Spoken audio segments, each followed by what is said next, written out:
Bueno, en fin, me voy a presentar, pero no sé para qué. Porque todas las caras que veo yo creo que nos conocemos todos, menos dos. Yo solo no recuerdo. Bueno, en fin. Buenos días, estamos intentando celebrar en ETSA lo que es el acto del 8M.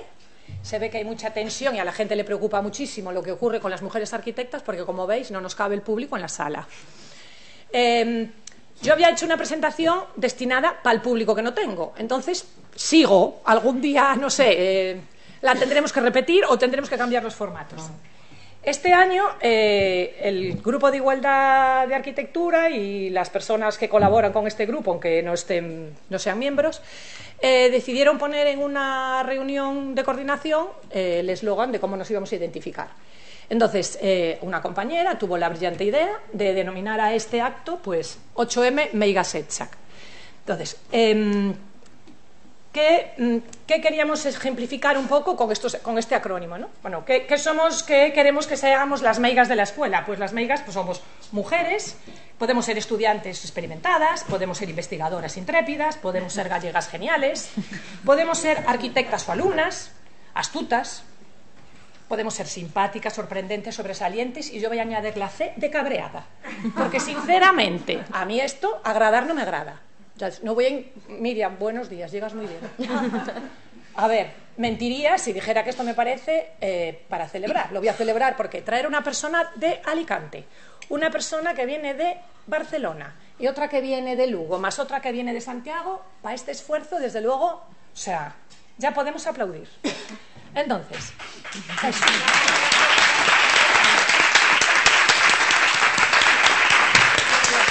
Aquí en el micro. Bueno, y ahora os voy a presentar a las que no... Bueno, yo soy Mónica Mesejo. Os voy a presentar a las que no conocéis.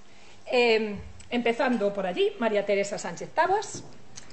A su lado, Paula Franjo Calvo.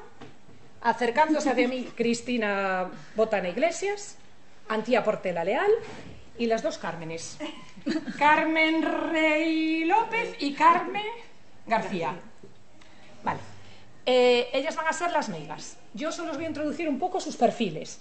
A ver, María Teresa Sánchez Taboas nace en Pontevedra, estudia arquitectura en la ETSAM de Madrid y se fue seleccionada dentro del Corresponders, dentro del programa Affirmation of the WhatsApp de la Universidad de Columbia. Esto es grado en arquitectura, planificación, sostenibilidad y algo más. Todo woke. Todo woke. Su obra ha sido recogida en diversos medios, como Divisari, Archidaily, en el Anuario de Arquitectura Viva, en revista Neo 2, Arquitectural Village, etcétera, etcétera. Fue seleccionada también por la Real Academia de España en Roma para el Programa Internacional Europea 40 bajo 40, que son arquitectos que están por debajo de 40 años. Me queda poco ya. Le queda poco. Bueno, algunas ya los pasamos. Durante un año estudió en el ITT de Chicago, donde escogieron su proyecto de New Library of the ITT con el profesor Fujimoto para la Open House Exhibition. Se le concedió la Diane List, que no sé lo que es, ya os lo diré ella si quiere. A su vuelta de Chicago reside en Oporto, profundiza en temas de proyecto de escala urbana. O sea, esto sería lógico que lo estuviera escuchando alguna alumna o alumno de esta escuela. O sea, ¿qué trayectoria tiene una mujer después de que sale de arquitectura? Me da igual en la ETSA de Coruña que en la ETSA de Madrid. Trabaja en el estudio César Portela, colabora con Creus y Carrasco, tiene proyectos también de participación de publicación, actúa en rehabilitación y paisajismo. O sea, ha tocado como muchos palos. Y en el ámbito editorial trabaja como editora de la revista Experimenta y ahora actualmente codirige Obradoiro para los próximos números. Su exposición se va a titular Medianeras. Correcto. Continúo en la presentación. Paula Franjo Calvo. Paula ya es de Lugo, ya es gallega de nacimiento. Teresa la tenemos gallega de adopción, porque se trasladó a Santiago. Yo soy gallega, ¿eh? Ah, es verdad, esta nació en Pontevedra. Todas son gallegas por ahora, menos esta que es asturiana. Monforte de Lemo, Lugo. Paula Franjo. Se traslada a Ames y empieza un periplo familiar. Ames, se acerca a Santiago, estudia en la Escuela de Arquitectura, hace grado en la ETSA y empieza en el 12 y dice que con 6 años y medio acaba. Debe ser de las más rápidas del grupo, de la mesa en acabar. Yo tardé más de 6 años y medio. Yo también, dice ella. Y va narrando, bueno, trabaja con Fluor Arquitectura, luego hizo las prácticas en un estudio de TUI, se aproxima a colaborar con OAU Arquitectura en temas de urbanismo, cambia su ciudad de Ames por Santiago, que para ella dice que es la segunda ciudad más bonita, trabaja con Baltasar Otero y María Marcos, y empieza a introducirse en el mundo de rehabilitación y modelado BIM. Paralelamente hace un curso, un máster en gestión de patrimonio artístico y arquitectónico, y se ve que es una apasionada de la historia del patrimonio porque intensificó mucho su labor. Ya pone ella, mucha gente pensaba que yo debía haber estudiado historia del arte. Bueno, esta carrera a veces te habilita para salir por otros derroteros, no solo el de edificar. Y obtiene una bolsa que le permite trabajar un año en las oficinas del Patrimonio Nacional. Después de todo eso, forma parte de un equipo que también monta la exposición de Santiago Proyectado. Entiendo que se desplazó a Madrid una temporada para la beca esta. Sí. Pero no contenta de todos los movimientos, decide irse a Barcelona. Y en Barcelona, que ya la tilda ella como la tercera ciudad más bonita del mundo, porque me he saltado Venecia, me la he saltado. Santiago es Venecia es la segunda, Santiago la primera y Barcelona la tercera. Y en Barcelona trabaja en el despacho de Batil y Roy, y bueno, aunque echa de menos, dice ella, trabajar en entornos históricos, aprende sobre paisajismo, metodología BIM y sigue participando en los catálogos de arquitectura. Su ponencia va a ser dudar de ser arquitecta o aprender a ser arquitecta. Presento a Cristina Iglesias Botana. Bueno, aquí en la escuela ya la conocemos porque nos socorre muchas veces en diversas asignaturas, másteres y actos. Y Cristina nace en Santiago de Compostela, estudia en la Escuela de Arquitectura aquí, se doctora, hace el máster en urbanismo de ciudad y territorio, y luego tiene una curricular que no me cabía aquí, o sea, esta la recorté, ya os lo digo, porque hay gente que me la resumió y otras que me mandaron aquí 15 folios por cabeza y me lo voy a saltar, pero bueno.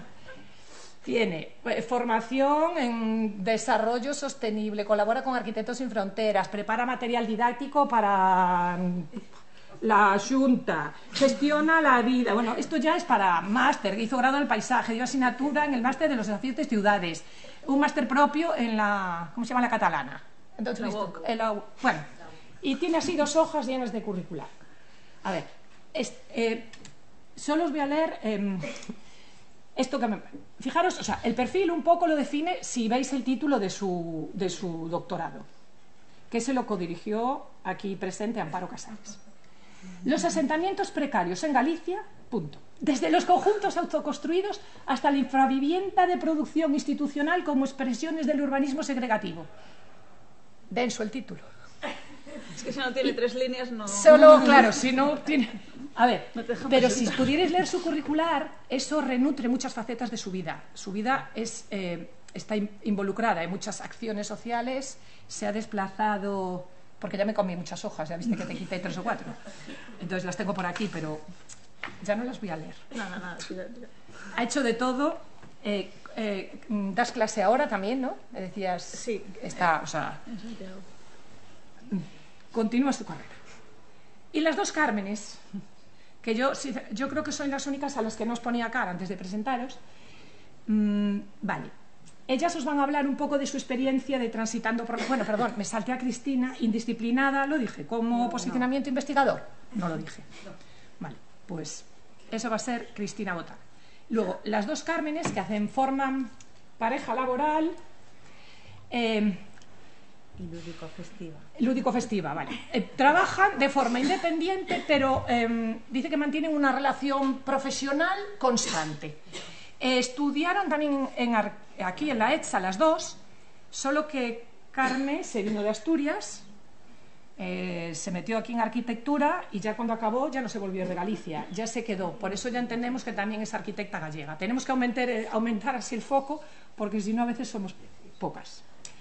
Las 2 Cármenes han trabajado en temas de rehabilitación, edificación, informes, tasaciones, también tienen 14 hojas propias, pero destaco lo que tienen en común. Han transitado por temas tangenciales a la arquitectura, han realizado acciones de concienciación de la ciudad, de las mujeres, de la arquitecta, lo han promovido todo casi siempre desde Santiago de Compostela, como punto central de trabajo. Han estado relacionadas con el Colegio de Arquitectos, con las jornadas de Somos Arquitectas, con A. y ellas me dijeron que van a explicar su trayectoria en esta exposición, con lo cual yo ya no destripo nada más, ya no leo más de su perfil. ¿Quién está ahora Antía Portela Leal? Bueno, pues creo que es la más joven de todas, porque esta es una compañera, ex compañera vuestra, que nació en Lugo, que se vino a estudiar arquitectura aquí, que estuvo aquí 3 años, más 4, estudió hasta tercero, pillamos la pandemia.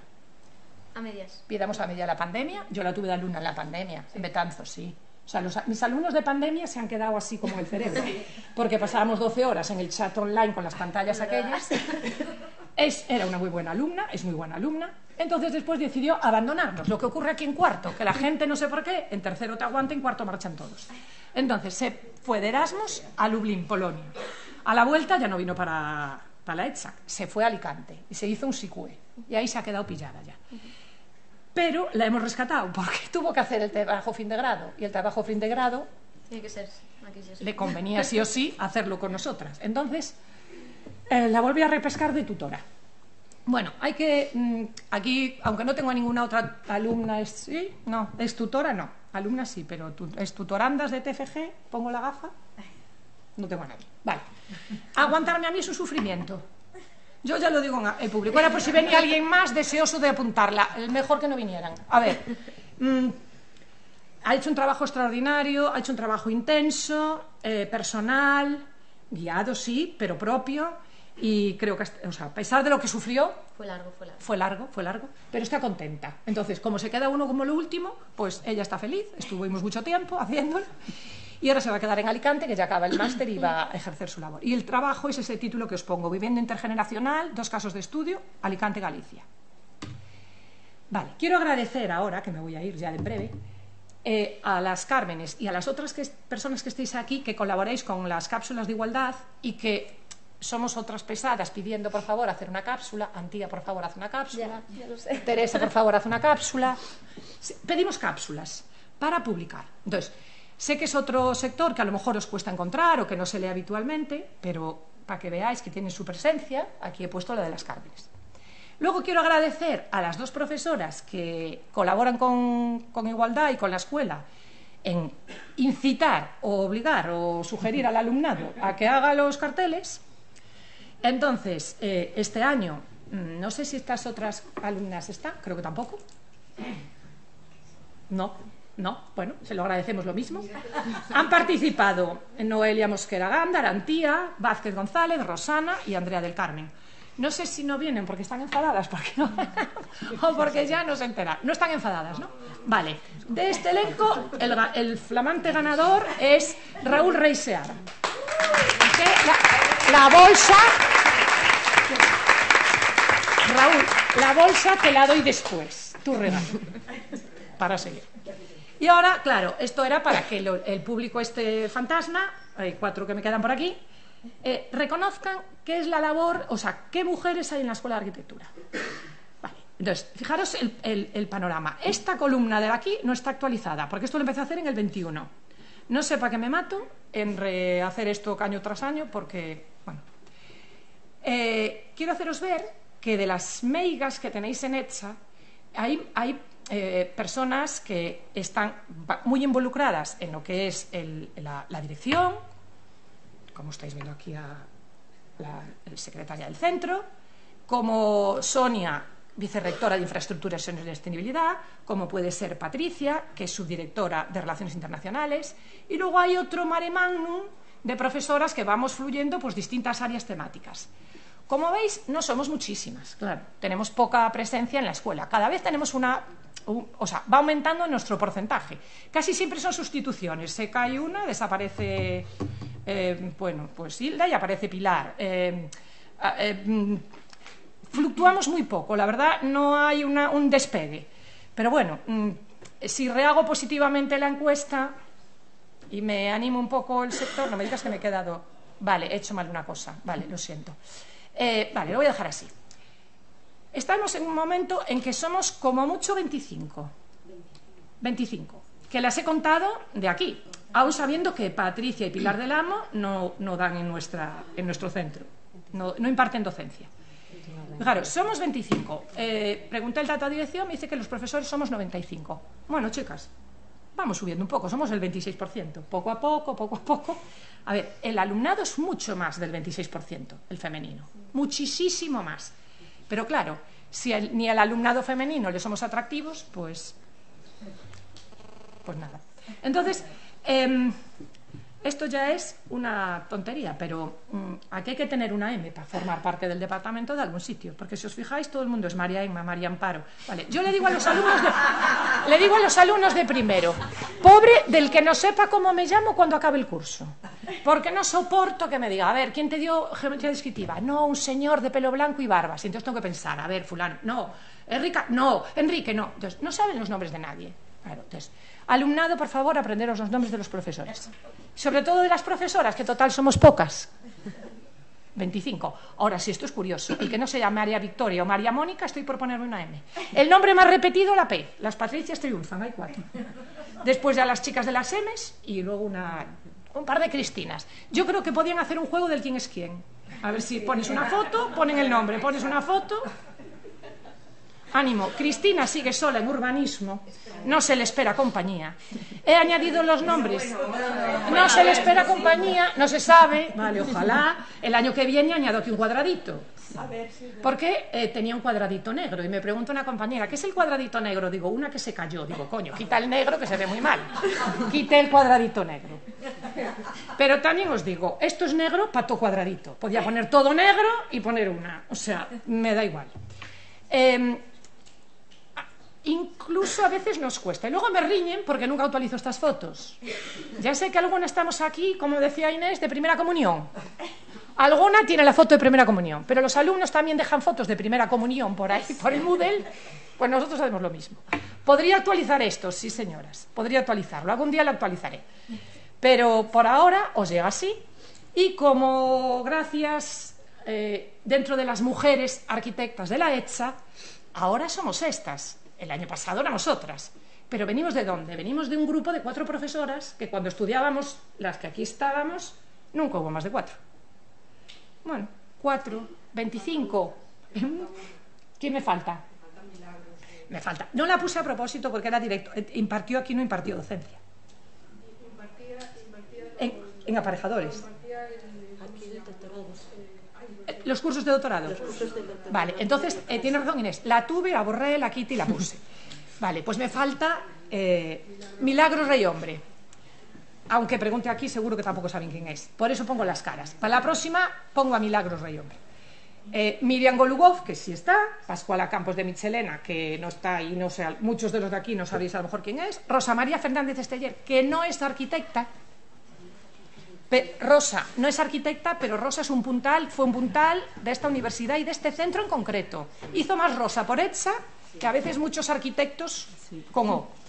Y luego otra profesora que tuvimos aquí, que tampoco está, que ya está en jubilación, que es Julia Fernández de Calella, que tampoco podía venir hoy, que no tenía capacidad de movilidad para venir a este acto. Entonces, a partir de aquí, yo os dejo con ellas, arrancan las meigas, y hasta el próximo año que haya más público.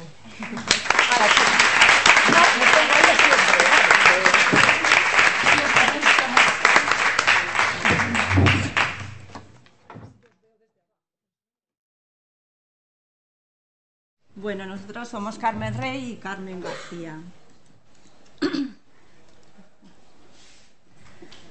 Carmen y yo coincidimos en algunas asignaturas en la escuela, pero no fue hasta que volvimos a encontrarnos en el aula de rehabilitación del Consorcio de Santiago en el año 2000 que se inició nuestra trayectoria en común, transitando desde entonces por muchos mundos que nos apasionan e interesan. Empezamos a hacer visitas guiadas de forma casual, invitadas por el Concello de Santiago para poner en valor ante la ciudadanía la arquitectura contemporánea de la ciudad. También formamos parte de la Comisión de Cultura del COAG, organizando, entre otras muchas cosas, un ciclo de cine, Cinecidade, con el que tratamos de hacer reflexionar al público sobre las ciudades, que eran un protagonista más de las pelis seleccionadas. El cine nos muestra en los distintos continentes las diferencias y similitudes entre los espacios urbanos y las personas que los habitan y configuran. Seguimos en el mundo del cine junto a la empresa de aislamientos Tripoman, organizando un concurso de cortos en los que se contara en 10 minutos una experiencia urbana y en los que además los materiales de la empresa fueran parte de la historia o las imágenes. pero no siempre andamos juntas por la vida. Individualmente también hemos colaborado con otras personas y colectivos en la organización y diseño de encuentros y jornadas entre arquitectura y literatura y en la puesta en valor de nuestra ciudad, con los paseos de Jaén Compostela. Las actividades anteriores, junto con otras que no nos da tiempo a contar aquí, son para nosotras una componente lúdica y de diversión, ya que desde siempre hemos vivido de nuestra actividad profesional, que también ha servido como fuente de financiación para nuestras actividades culturales. Como arquitectas, en el ejercicio libre de la profesión, hemos desarrollado proyectos de todo tipo, también en colaboración con otras compañeras y compañeros, aunque básicamente hemos proyectado y dirigido obras de reforma de locales, viviendas, unifamiliares y rehabilitaciones, tanto en edificios públicos como privados, con distintos grados de catalogación patrimonial. Otro de nuestros puntos de interés es la integración de las nuevas tecnologías en los núcleos históricos y tradicionales, lo que nos ha llevado a colaborar con Amtega e ICOMOS en la redacción de guías de buenas prácticas para implantar este tipo de tecnologías. Con todo esto a nuestras espaldas empezamos a fijarnos en que en los espacios públicos, ya fueran técnicos o informales, el 99,999% de las veces los protagonistas eran hombres. Como público, en conferencias, seminarios y en todo tipo de actos profesionales nos preguntábamos, ¿dónde están las arquitectas? ¿Por qué en los estudios mixtos solo hablan ellos? O incluso, ¿por qué ella no está en la mesa compartiendo el protagonismo con ellos? Que es bastante frecuente en las conferencias. Esta reflexión nos llevó en el año 2023, con motivo de la celebración del Día Mundial de la Mujer, a invitar a compañeras y compañeros de la arquitectura a que ejercieran o no la profesión, a participar en un coloquio abierto en el que, tomando como punto de partida las experiencias de algunas compañeras arquitectas, hablamos de nuestra formación, la incorporación al mundo laboral, la conciliación y el futuro profesional. Este coloquio tuvo lugar en la Delegación de Santiago del Colegio de Arquitectos y lo llamamos Somos Arquitectas. Queríamos dar voz a distintas generaciones de arquitectas con distintos perfiles, analizando las metas alcanzadas y cuáles son nuestras experiencias y expectativas. Pero no estábamos seguras de si vendría alguien al acto, también es cierto, y en caso de que viniera si iba a participar o iba a realmente aportar algo, ¿no? Nuestras expectativas de éxito estaban en 20 personas y hemos de confesar que lo cumplimos con creces. Respondieron muy bien las arquitectas. Por si las compañeras no se animaban a participar, lo que hicimos fue poner 3 compañeras de gancho, que esas 3 compañeras pues lo que iniciarían y mantendrían el coloquio abierto. Y no fue necesario. Desde el primer minuto, desde el primer segundo, todas las compañeras que vinieron intentaron colaborar, aportaron sus ideas. El coloquio se mantuvo totalmente activo. Además de pasar un buen rato, que duró más de 2 horas, llegamos a la conclusión de que las arquitectas teníamos mucho que decir, pero que nos faltaban los espacios para hacerlo a nuestra manera. Se puso en común la diversidad y riqueza de nuestra forma de pensar y enfocar nuestra profesión, de los puntos comunes, sobre todo de la influencia de nuestra formación como arquitectas en todos los aspectos de nuestra vida.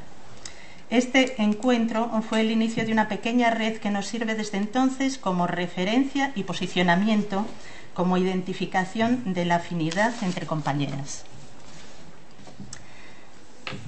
Dando continuidad al encuentro de Somos Arquitectas y con motivo de la celebración del 50 aniversario del Colegio de Arquitectos de Galicia, ideamos la serie audiovisual Experiencias con el fin de visualizar el papel social y profesional de las arquitectas, introduciendo a compañeras de distintas generaciones con trayectorias vitales y profesionales variadas.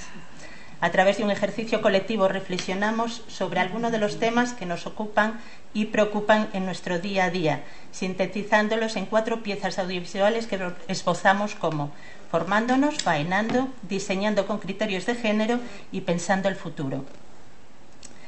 En ellas hablábamos libremente sobre cómo se ha desarrollado nuestro periodo de formación y la trascendencia que ha tenido en nuestras vidas, tanto a nivel profesional como personal, así como en la forma de enfrentarnos a los retos sociales y laborales, sobre cómo crear espacios desde un enfoque inclusivo y diverso que nos permitan innovar, transformar y mejorar la sociedad, y cómo afrontar los retos que aún nos quedan por realizar. Al año siguiente, de nuevo, con motivo del Día Mundial de la Mujer en el 2024, partiendo de nuestra experiencia como arquitectas, quisimos poner en común con otras disciplinas las distintas facetas de la creatividad en un encuentro participativo en el que el arte, la tecnología y la vida cotidiana se dieron la mano en una reflexión sobre inventiva, la imaginación y su materialización, evidenciando la brecha de género entre el pensamiento creativo y la creación aplicada. Así que, en colaboración con la Fundación Granel, invitamos a compañeras de otras disciplinas artísticas para hablar de la creatividad desde distintos enfoques, preguntándonos, ¿la creatividad una cuestión de género? Preparando este encuentro, nos pusimos a buscar ejemplos profesionales de las arquitectas que compaginan su trabajo, su profesión, con otras disciplinas. Y en os hemos puesto una muestra. Encontramos muchísimas arquitectas que intercambian, que trabajan en la profesión de arquitectos y combinan con diseño y expresiones artísticas, o arquitectas que simplemente se dedicaron a eso y ya no ejercieron como arquitectas, que son muchas. Ya para finalizar, para cerrar el círculo, esta ha sido nuestra contribución de este año al Día Mundial de la Arquitectura, de la Mujer, y volviendo a esta escuela y celebrando nuestros 25 años de transición. O sea, hacemos a este año 25 años trabajando juntas y colaborando en todo este tipo de proyectos. Os lo agradecemos mucho que nos diréis. Gracias a todos.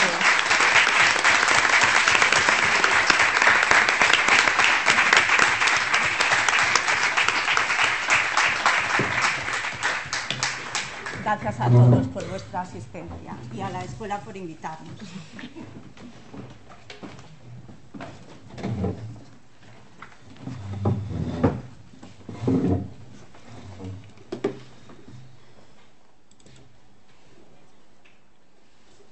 Bueno, buenas tardes, me llamo Antía Portela Leal y en esta presentación me gustaría hablaros un poco del trabajo de investigación que realicé para mi TFG, basado en el análisis de obras de determinadas arquitectas y en una tipología de arquitectura que yo desconocía hasta la fecha, que es la vivienda intergeneracional, y que me permitió introducir determinados parámetros analíticos desde la perspectiva de género.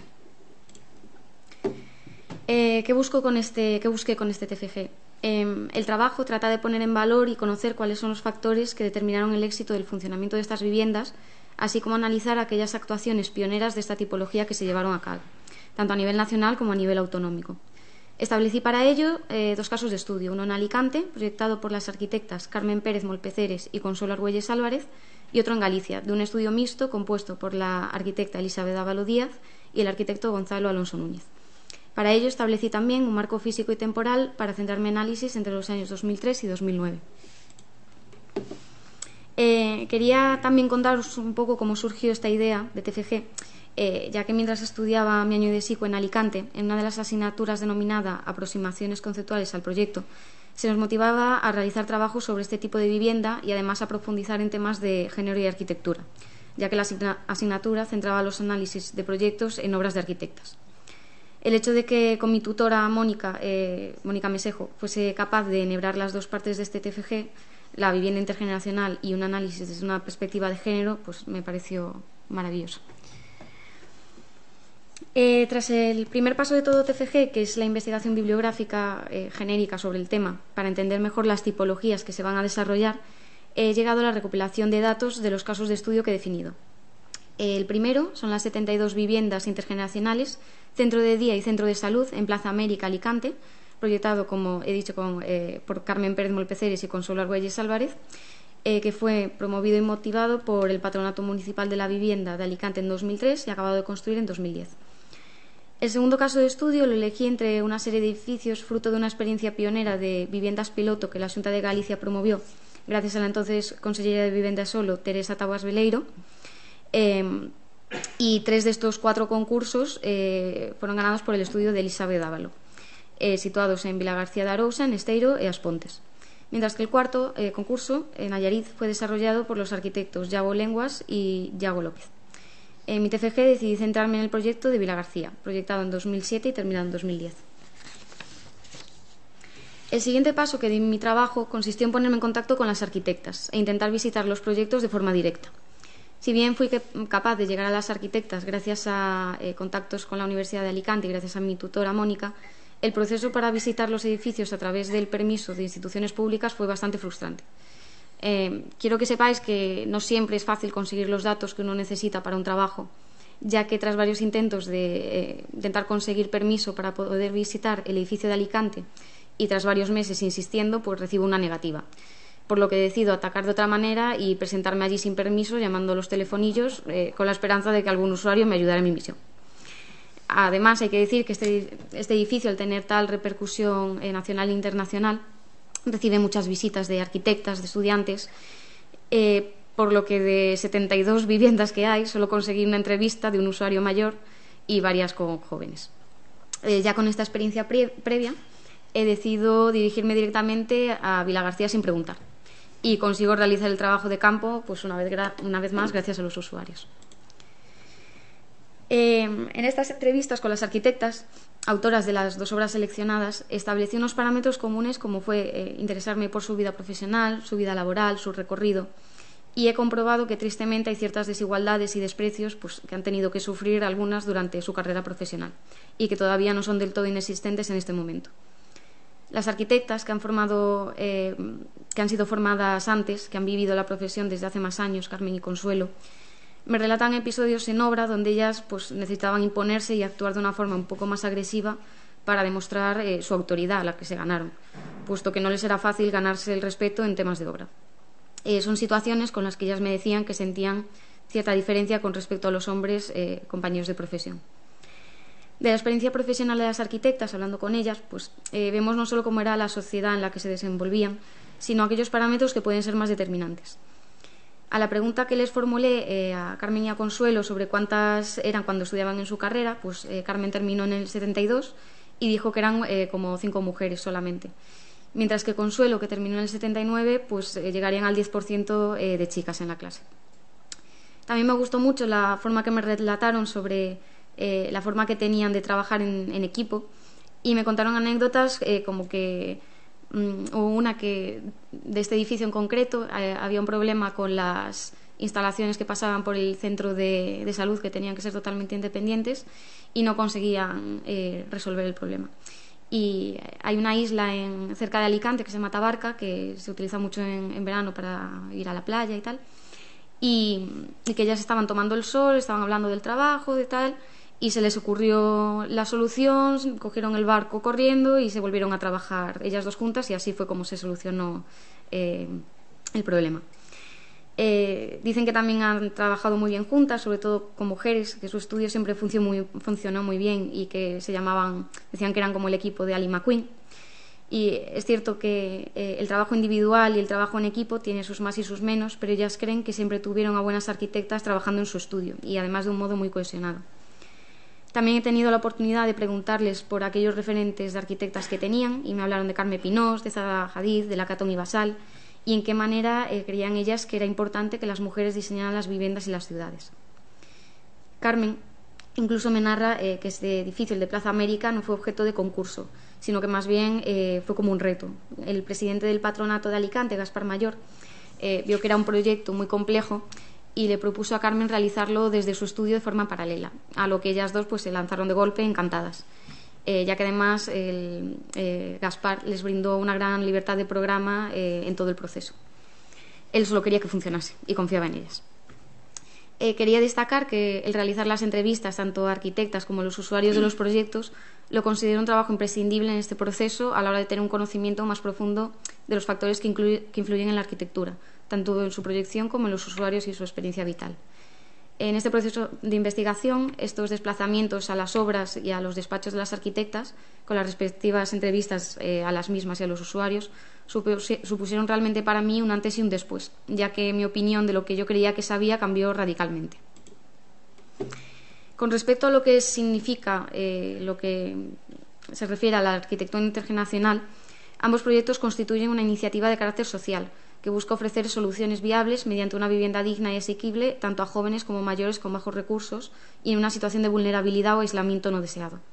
Se centran en la cohesión intergeneracional y la solidaridad, trabajando desde una perspectiva antropológica y de inclusión social.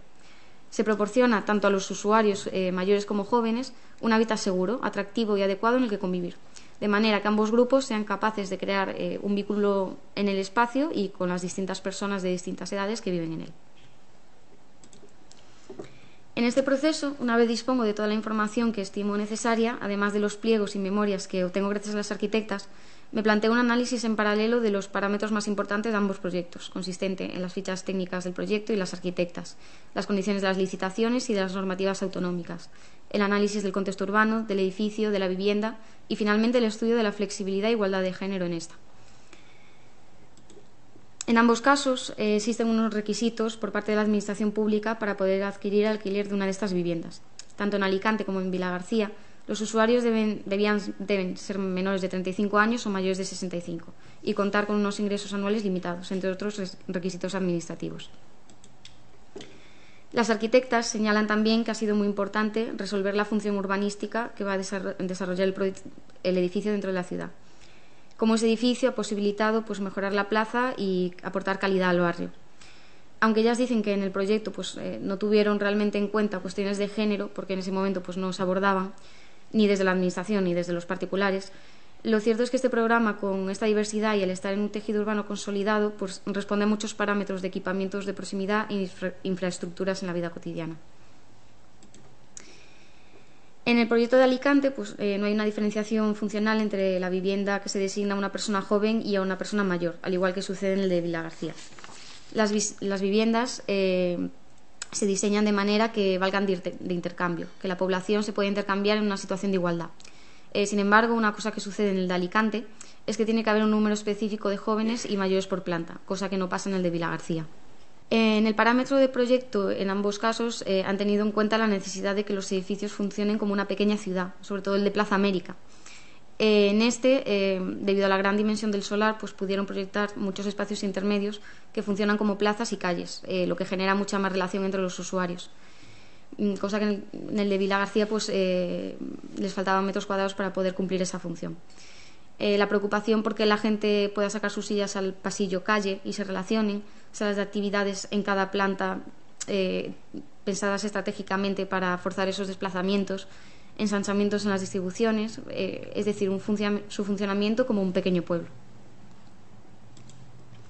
También una preocupación en los proyectos de adaptarse a las orientaciones y distintas climatologías. El concepto de la fachada de Alicante se especifica de una manera al oeste con una doble piel para un control de temperatura y en el este una sola piel. En el caso de Vilagarcía también vemos que hay una preocupación por la relación entre los que transitan por la acera asoportalada que genera el edificio y que se generen unas relaciones visuales entre el centro de día que hay en planta baja.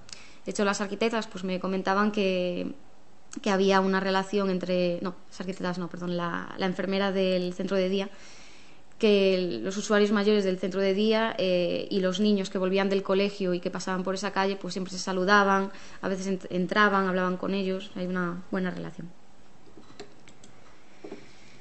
El análisis llevado a cabo en mi TFG teniendo en cuenta los factores de perspectiva de género lo hice siguiendo una guía metodológica del artículo Cuestiones de hábitat, flexibilidad e igualdad de género en la vivienda, la cual establece unos parámetros analíticos en donde se observa la vivienda desde otros puntos de vista de análisis proyectual que no son los usuales, como la flexibilidad y los usos cotidianos, con el fin de desjerarquizar la vivienda. La vivienda puede percibirse desde realidades muy distintas según la experiencia de cada individuo. Tradicionalmente, la vivienda estableció una serie de trabajos apartados del lugar central destinados al cuidado y a las labores del hogar, tradicionalmente labores de mujeres. Son lugares destinados a servir, mientras que se reservaba para el hombre otros lugares más representativos de descanso, para inhibirse de un mundo exterior, mundo público del que él es parte. Quiero insistir en la importancia de los procesos creativos donde se aplican estas nuevas miradas, las miradas de las mujeres, contra la tradición establecida por los roles de género y tratar de acabar con los modelos jerárquicos y estructurados de una vivienda que no está hecha conforme a la manera de vivir de las mujeres hoy en día. Para ello sabemos que la arquitectura tiene ese poder transformador, es un vehículo de transformación de la sociedad, poder el cual nosotras como arquitectas tenemos la posibilidad y el deber de utilizar. El control del espacio, su jerarquía, su relación, la distancia entre un punto y otro, donde se realizan las labores del hogar o del cuidado, definen la forma en que los usuarios tienen de apropiarse del espacio y disfrutarlo. La vivienda ha sido habitualmente dueña del tiempo de la mujer cuando ni ella misma le pertenecía a la vivienda. Creo que abordar el diseño de las viviendas desde estos enfoques nos puede ayudar a luchar contra esta situación y normalizar que desde las academias e investigaciones se lleve a cabo otros tipos de análisis arquitectónicos que vayan más allá de unos parámetros que también considero esenciales, como son los que todos conocemos de iluminación, ventilación, circulación, estructura y composición. Es decir, sumar más que restar. Ese es el objetivo de la perspectiva de género. Tras mi estudio, pues puedo concluir que, además de contar con la existencia de un entorno urbano consolidado y de calidad, un solar con suficiente espacio, la creación de espacios intermedios de interacción, la incorporación de usuarios jóvenes comprometidos con el programa, el uso de parámetros fundamentales para la salud física y mental de los usuarios, así como relacionadas con la accesibilidad y la adaptabilidad. Para que un programa intergeneracional tenga éxito, debe ser gestionado sí o sí por una institución que lleve el control del funcionamiento y de la organización del programa. Si no, lo más probable pues será que no se efectúen actividades intergeneracionales, como tristemente pasa en el caso de Vilagarcía, pues que por diversos factores y razones pues funciona como un edificio de viviendas tradicional. No obstante, el edificio de Plaza América, las actividades, los talleres, el funcionamiento, el mantenimiento del edificio, todo se organiza y se controla desde el Patronato Municipal de la Vivienda, dando lugar a un edificio intergeneracional donde se cumplen al completo los objetivos de lo proyectado. Para finalizar, quiero reivindicar que es importante que se motiven y se desarrollen trabajos de investigación de obras de arquitectas con el fin de que haya más bases y más referentes para todas nosotras. Además de poner en conocimiento, una vez más, que la vivienda no es neutra y que está en nuestra mano cambiar esta situación, mediante la visibilización e introducción de nuevos parámetros de análisis. También que esta tipología de vivienda intergeneracional, después de todo el trabajo que he analizado y los conocimientos que he adquirido, me parece que es de suma actualidad, viendo la necesidad habitacional y económica actual, así como la creciente soledad no deseada. Además, durante todo el proceso ha creado pues una gran empatía en mí, además de un simple trabajo. Por lo que no se entiende que no sea un modelo de desarrollo actual. Termino entonces con esta pregunta. Dadas las necesidades actuales de jóvenes y mayores, ¿por qué no se están promoviendo más actuaciones como estas, que están demostrando que tienen éxito si se diseñan y se gestionan de una manera determinada? Gracias.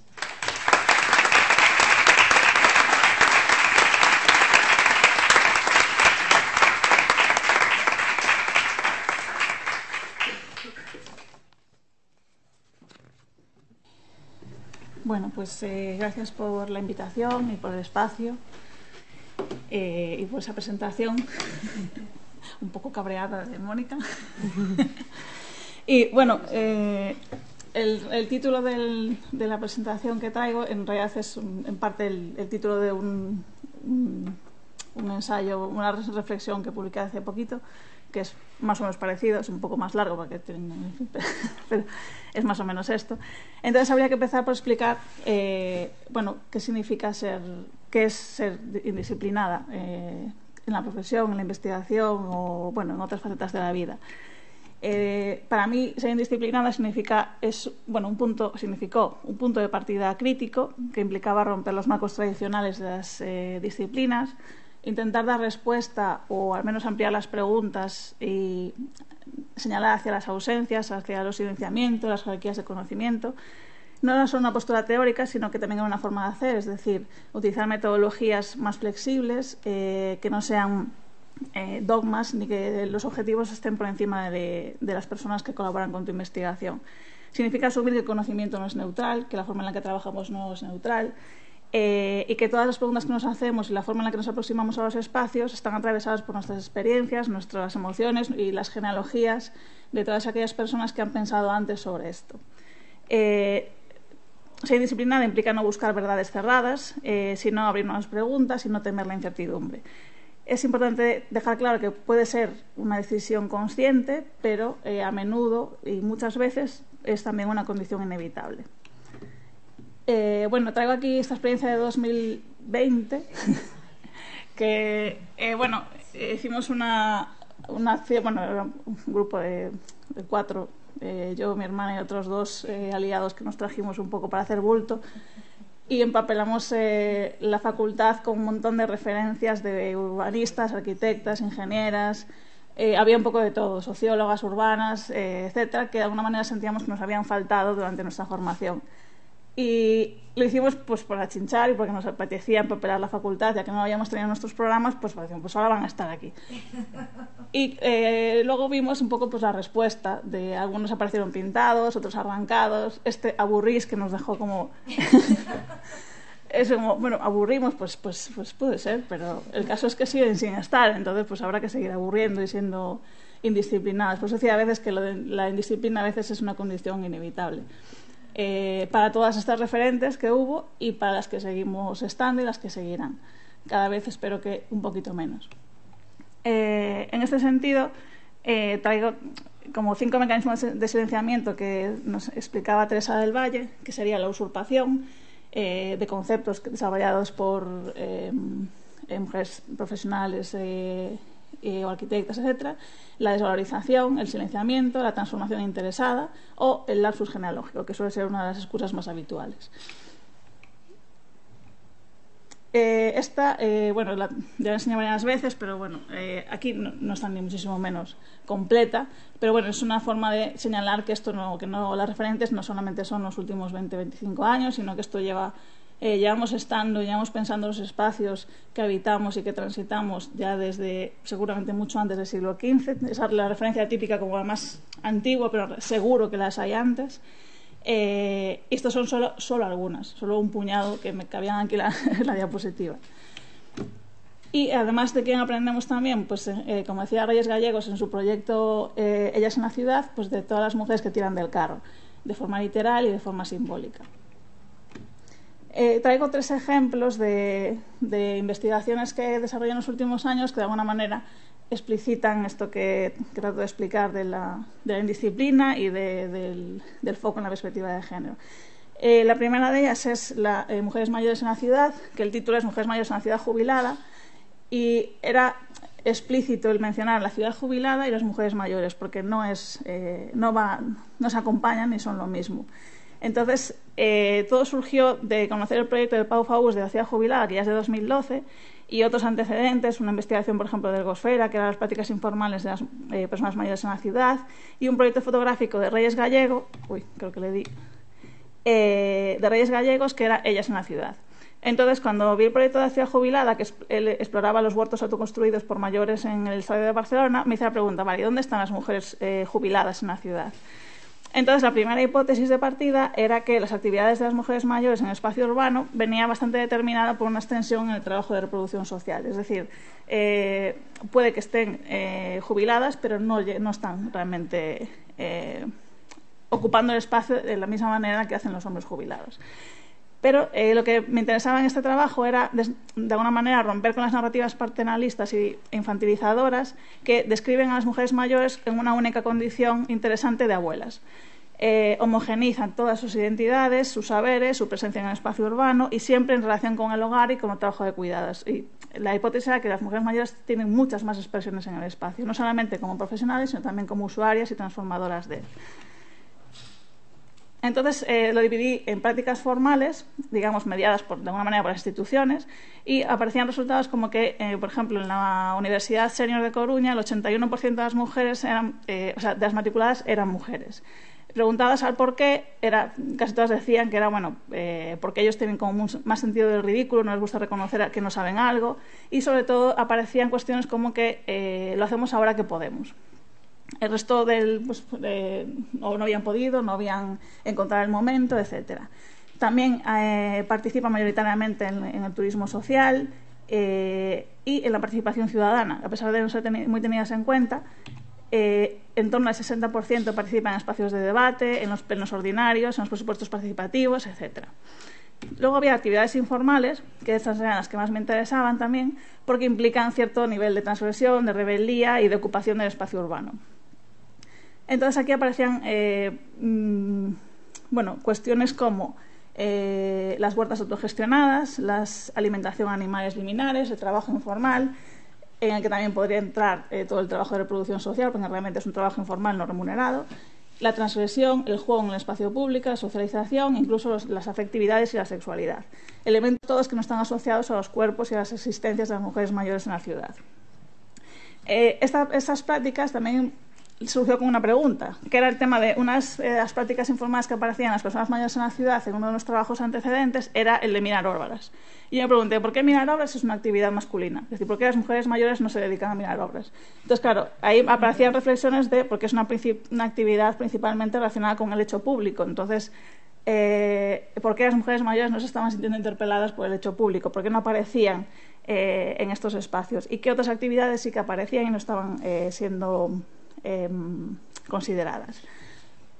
Aquí, bueno, aparecía un montón de ejemplos de su participación, por ejemplo, pues en los GAM, cuando fue durante la pandemia, estaban liderados por las mujeres mayores, expresiones de arte urbano, de juego en el espacio público, aunque siempre todo lo que implicaba de alguna manera ocupar el espacio público, siempre aparecían comentarios del tipo, bueno, donde no molestemos. De hecho, esta fotografía que hice de este grupo de mujeres mayores jugando a las cartas en una plaza, vemos que están como un poco recogidas, siempre hay un poco pues esa sensación de no querer ocupar de todo el espacio.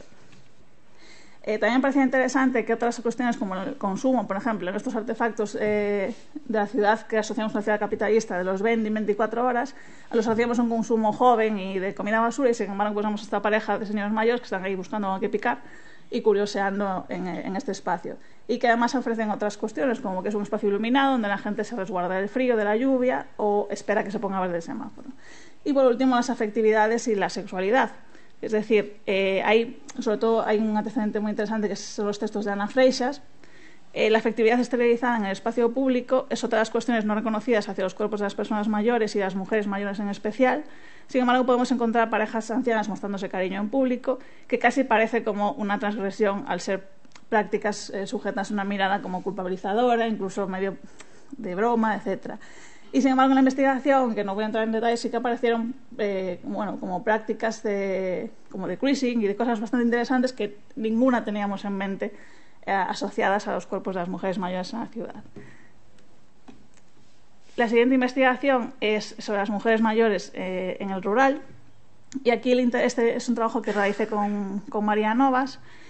Y aquí el interés era indagar sobre el papel de las huertas familiares de autoconsumo, en parte derivado por el trabajo que hice de las huertas informales urbanas, que también están gestionadas mayoritariamente por mujeres, y en este caso eran las huertas familiares de autoconsumo gestionadas por las mujeres rurales.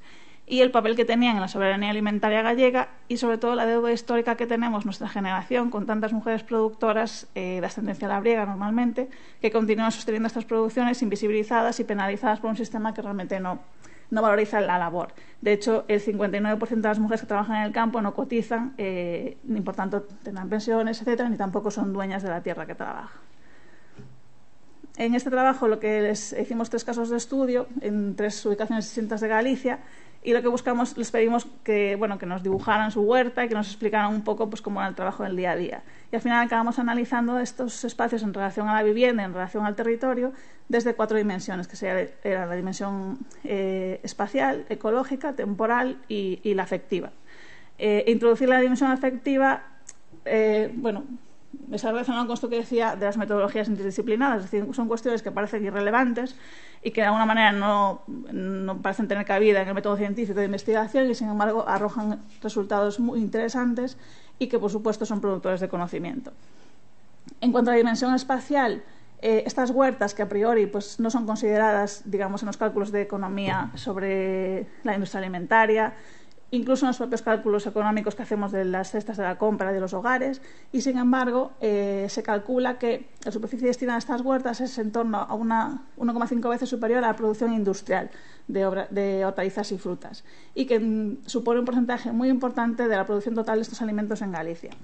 En la dimensión ecológica hablaba de cuestiones como la ecodependencia, la reciprocidad, es decir, pasar de vivir a vivir con los territorios que habitamos, y esta idea de dónde somos, de cuál es nuestro territorio de subsistencia, que en realidad el filósofo Latour nos dice, dime de qué vives y te diré hasta dónde se extiende tu territorio de vida. Es decir, las ciudades y estas huertas tienen mucha más relación que a lo mejor otros conceptos que consideramos más ligados, y sin embargo hay una relación de dependencia muy grande entre estos espacios y las ciudades que habitamos. Y de hecho, dice Vandana Shiva que la forma en la que producimos nuestros alimentos impacta en un 75% de los problemas que enfrentamos hoy en día, con lo cual estas huertas, que a priori parecen como un tema menor, son muy relevantes en términos de soberanía alimentaria y sobre todo en las economías familiares de las ciudades. Personas como yo y muchas de vosotras seguramente abastecemos nuestra nevera con productos que están cultivados por estas mujeres mayores. La dimensión temporal venía un poco a hablar también del tiempo, relacionado con la otra investigación de las mujeres mayores, que era de qué manera gestionan el tiempo en la ciudad y en qué horarios y de qué forma aparecen en los espacios públicos. Y en este caso se hizo algo parecido, pero con el tiempo destinado a estas labores. Y por último, la dimensión afectiva, que buscábamos de alguna manera ensayar una aproximación metodológica basada en las redes afectivas. Es decir, los tres casos de estudio eran conocidos. Se dedicó bastante tiempo al dibujo de las huertas y a explicar un poco la variedad de alimentos que se producían, etcétera, y a explicar y a indagar en las redes de apoyo colectivo y vecinal que surgían de aquí. Es decir, estas huertas, igual que las huertas urbanas que aparecían antes como una actividad informal de las mujeres mayores, no solamente era una cuestión de ocio, sino que había unas redes informales de reparto de alimentos a familiares y vecinas. Esto era común tanto en el territorio rural como en el territorio urbano. Y también la transmisión general de conocimientos, toda la explicación que nos dan de cómo habían aprendido a cultivar la huerta, etcétera, tenía una dimensión altamente afectiva porque se transmitía de abuelas a madres, es decir, una transmisión de conocimiento por vía oral y de costumbre y de participación en el trabajo. Y por último, este trabajo está relacionado con la tesis doctoral, que era sobre los asentamientos precarios en el contexto gallego, y uno de los aspectos que aparecían aquí era el papel de las mujeres autoconstructoras. Es decir, sin entrar en mucho detalle, en Galicia tenemos unos 60, porque uno desapareció, asentamientos precarios, y 1 de cada 4 fueron construidos por las instituciones, es decir, no es una cuestión que sea simplemente producida por los propios autoconstructores. Y además hay un componente étnico-racial muy importante, teniendo en cuenta que más del 32% de la población gitana habita en infraviviendas de estos contextos. Lo interesante en este caso era la forma en la que se construían estas viviendas, que al no ser unas viviendas sujetas al mercado, aparecían otras cuestiones mucho más funcionales, como la vivienda como proceso, donde el tiempo aparecía como un elemento constructivo. Es decir, aquí lo más importante era optimizar los medios de construcción y que la vivienda se adaptase a la realidad familiar. Entonces, la forma no era una cuestión estética a buscar, sino que resultara lo más funcional posible y que además fuera evolutiva, es decir, que las familias pudieran destinar recursos a medida que los iban teniendo. Y las mujeres aparecían aquí como un elemento autoconstructor esencial, es decir, ellas se encargaban de reunir los materiales, de la propia organización de la vivienda y a menudo de la construcción apoyada por otros familiares.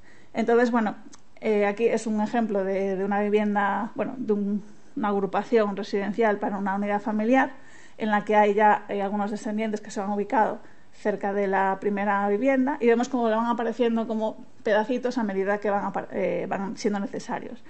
Otra cuestión importante que apareció en estas viviendas y que estaba pensada y organizada por las propias mujeres era que muchos elementos de lo doméstico aparecían en el espacio público, cosa que nosotros en nuestras ciudades formales todavía no hemos sido capaces de conseguir, y era sacar lo doméstico al espacio público. Es decir, todo el tema del ciclo de lavado de ropa, etcétera, aparecía en los espacios comunes y aparecía en el espacio público. Y a mí esto me parecía un ejemplo de contar una narrativa urbana esencial, que es algo que también se compartía en otras viviendas de los ámbitos rurales, y que en las ciudades, de nuevo, todo lo doméstico se ha ido como recluido a los interiores y además a las zonas más menos visibles de las viviendas, siempre hacia las traseras, con espacios mínimos, etcétera, un poco lo que mencionaba también Antía. Decían que estos modelos de vivienda racional a veces se organizaban incluso como una cocina en común, que eran propuestas que vemos ya desde el siglo XIX, el hecho de tener una cocina en común y unidades convivenciales asociadas, y porque realmente colectivizar el trabajo doméstico no es una cuestión estratégica en un contexto en el que faltan muchísimos recursos y las mujeres y los hombres tienen que salir a trabajar normalmente a destajo y con trabajos informales, a lo largo del día. De esta manera se liberan muchas horas para otras tareas y se puede colectivizar todo lo doméstico. Entonces, estas eran estrategias que, de alguna manera aparecen en esta investigación y que son borradas cada vez que un asentamiento se desmantela, porque no se considera que sean productoras de conocimientos ni sobre la vivienda, ni sobre lo urbano, ni sobre lo doméstico, ni sobre nada. Entonces, bueno, esto es... Sí, un poco... Traigo de nuevo, insisto, otra vez en esta última diapositiva, y si me permitís, que voy a leer como un trocito que solo me lleva 20 segundos, lo he calculado, de ese texto que decía que el título Ryan es Indisciplinadas como punto de partida y horizonte investigador, que es un texto que está por ahí en PDF, y es la producción de conocimiento, hablando de estas metodologías alternativas e indisciplinadas. La producción de conocimiento se centra en el producto más que en el proceso. El pensamiento femenino o feminista, y ahí, en el capítulo se reflexiona sobre qué significa cada uno de los términos, se construye con lógicas colectivas, siempre en desarrollo continuo y con una trazabilidad clara de las ideas a través de las múltiples mentes que lo han ido modulando, reapropiando y reflexionando. Tal vez sea porque sabemos que estamos vivas incluso antes de nacer, que la célula que nos dio la vida ya habitó en el vientre de nuestras abuelas. Puede que esa conciencia genealógica nazca con nosotras y nos acompañe en todo lo que hacemos, investigamos, trabajamos, etc. Y ahí lo dejo.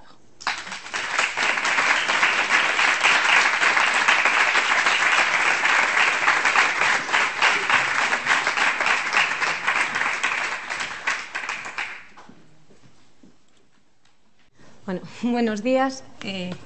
Yo soy Paula, yo soy también soy arquitecta, pero soy exalumna de aquí, de la escuela, y bueno, tengo una presentación quizá un poquito más informal, porque no es solo como sobre alguna investigación que haya hecho yo, sino como sobre mi propia experiencia como mujer arquitecta, ¿no? Como, digamos, persona en esta fase de aprender a ser arquitecta, porque yo considero que la carrera pues es una etapa muy bonita, todos lo sabemos, pero también es crucial esta etapa de después, ¿no? Que es en la que tú realmente pues aprendes un poco a ser arquitecto, aprendes pues el oficio y aprendes otras maneras de ver pues todo lo aprendido, ¿no? Toda esta profesión. Os hago así un pequeño resumen. Bueno, busqué en mis carpetas antiguas de trabajos y de fotos, y bueno, tengo aquí un trabajo que hice para Mónica Mesejo en primero, un expositor de coche, no sé si ella se acordará, pero bueno, en mi caso yo venía a la carrera pues sin ningún vínculo previo, entonces pues me di el clásico tortazo de los primeros años, no pasa nada, es así. No. Suspendí en segundo, sí, con Emma. Sí. Bueno, porque realmente tú al principio pues no sabes trabajar, no sabes ni de disciplina, no sabes ni cómo se hace una sección, no sabes muchas cosas, ¿no? Y bueno, y todo es parte de un proceso. Aquí también tenemos una maqueta de Lego que hicimos para la asignatura de construcción en fábrica, también eso lo pasamos muy bien. Y bueno, en mi caso, yo sí que, fui transitando a lo largo de la carrera siempre con dudas, ¿no? Porque pues a veces piensas, esto es lo mío, ¿no? Yo realmente valgo para esto, que supongo que os pasa a todos, ¿no? Si aquí hay alumnos, pues os pasará, y los que dicen que no les pasa mienten. Pero bueno, en mi caso sí que es verdad que yo siempre me sentí como un poco más hábil, más fascinada por todo lo que era el tema de las humanidades, no sé, de la investigación. A mí me fascinaban las clases de introducción a la arquitectura, las de historia del arte, las de teoría, y quizá en proyectos pues me costaba un poco más, ¿no? Eso pues lo vas adquiriendo con el tiempo.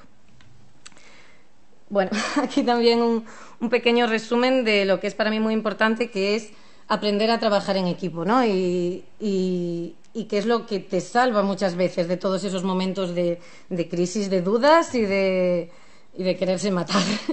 Entonces, bueno, pues nada, estos son así algunas imágenes con compañeros. También para mí fue bastante importante pues apuntarse a cosas, ¿no? Apuntarse a la FEDSAC, sobre todo, fue una manera de aprender a conocer a compañeros de otros cursos y también pues aprender de ellos y bueno, y ver otras experiencias y también pues atreverse a cosas. Y bueno, aquí experiencias varias con compañeros. Esta es una imagen aquí, es mi presentación de fin de carrera hace justo 6 años y 10 días. También fue un proceso que costó, creo que también tengo aquí algún profesor que me acompañó, pero bueno, lo sacamos. Vale, en mi caso, yo acabo en 2019, tenía pues mis sueños, ¿no?, de irme al extranjero, de estudiar algún máster. Lo pospuse un poco porque me fueron saliendo así algunos trabajos y en el momento en el que quería dar el paso, no fue posible. Entonces, bueno, a veces hay que recalcular la ruta, hay que cambiar de planes y no pasa nada, y está bien. Y se tienen este tipo de dudas e inseguridades y se trabajan y se busca algo, porque a lo mejor a veces tampoco estamos seguras de por dónde queremos tirar, ¿no? Porque vas viendo que hay algunas cosas que te gustan más que otras, pero a lo mejor no tienes claro dónde quieres trabajar o qué camino quieres seguir. Entonces, bueno, después de algunas experiencias me asenté así como, bueno, durante bastante tiempo en un estudio en Santiago, que es mi ciudad, la más bonita del mundo, como decíamos, y ahí pues también un poco de rebote, de casualidad, me metí en el mundo del BIM y del trabajo en las nubes de puntos, que es la leche, os lo recomiendo. Y bueno, fui descubriendo un poco lo que es el trabajo del oficio de arquitecto, ¿no? Trabajamos sobre todo en proyectos de rehabilitación y, bueno, vivienda, un poco todo eso.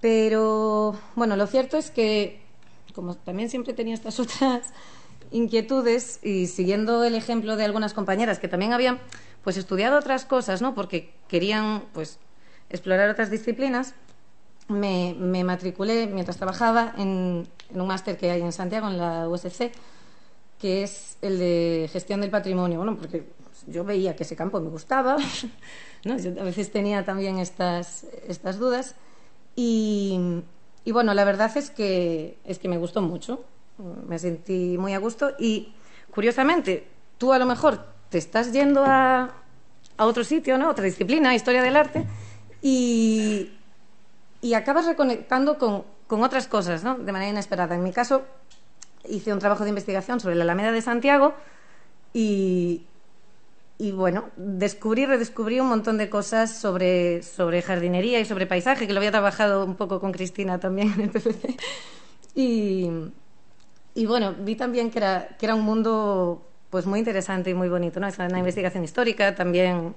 Bueno, con Amparo estuve en contacto en su momento. Entonces, bueno, aquí llega un poco lo divertido, ¿no? Porque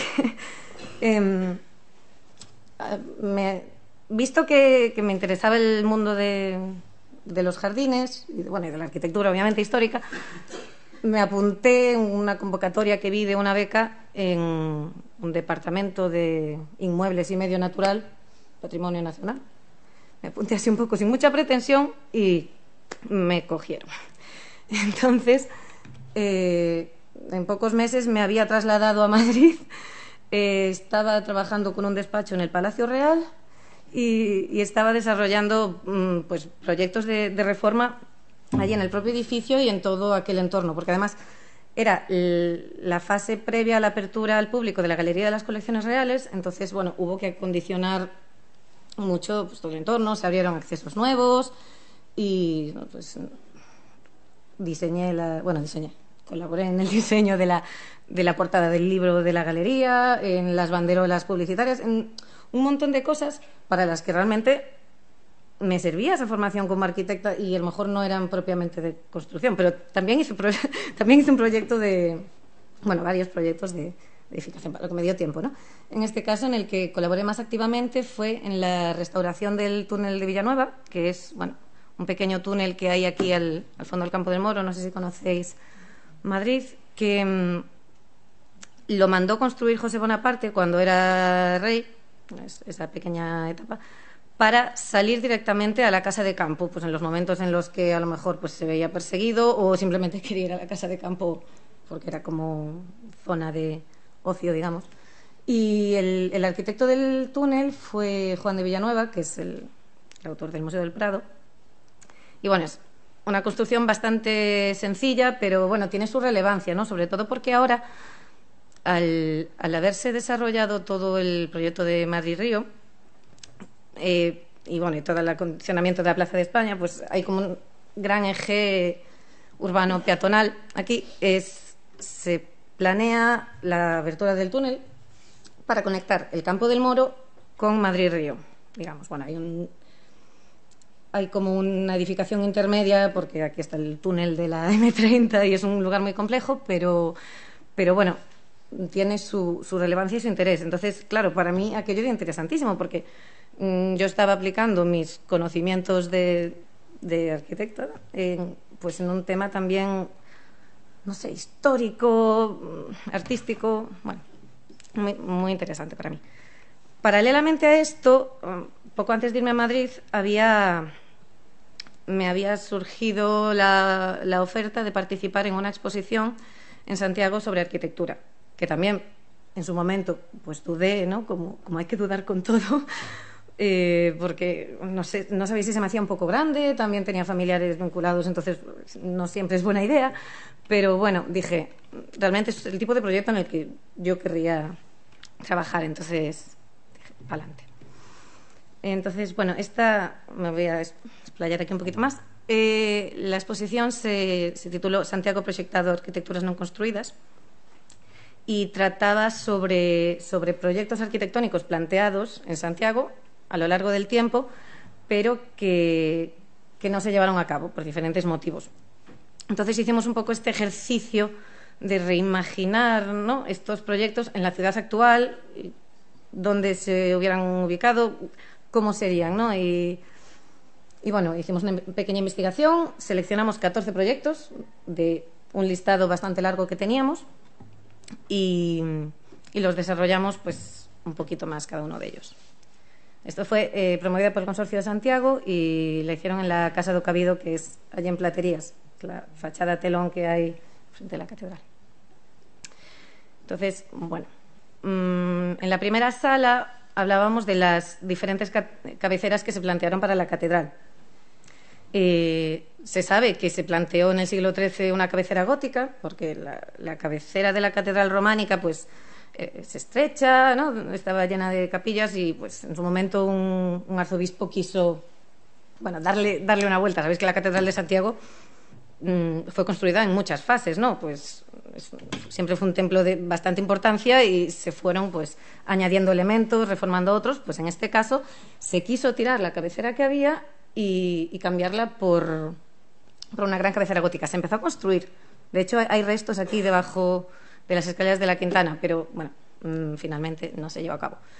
Y después también, en el siglo XVIII, se plantearon dos cabeceras neoclásicas para quitar el coro del medio, un poco para adaptar la catedral a los nuevos tiempos, trasladarlo a la zona de atrás. Y bueno, también cambiaría un montón lo que hoy entendemos como la Plaza de la Quintana, ¿no? Hice como todo este ejercicio de reconstruir los proyectos sobre la planimetría actual para ver, mira, hasta dónde llegaría la cabecera gótica, ¿no? La Quintana no existiría como la entendemos. Y bueno, luego en esta segunda sala, yo claro, aquí estoy hablando de Santiago. Los que no conozcáis Santiago, lo siento, pero bueno, más o menos yo creo que sí que nos ubicamos un poco. Otro proyecto también bastante curioso es la Plaza de Santa Susana, que fue proyectada por el ingeniero que proyectó las casas de Paredes allí en la Marina, que sería pues una gran plaza urbana en lo que ahora es la Alameda, ¿no? O sea, un espacio abierto como es ahora, pero con sus edificaciones de telón. Claro, no se hizo porque, bueno, también sería complicado, ¿no? Todo esto es el monte de Santa Susana, bueno, hubo las circunstancias que fueron.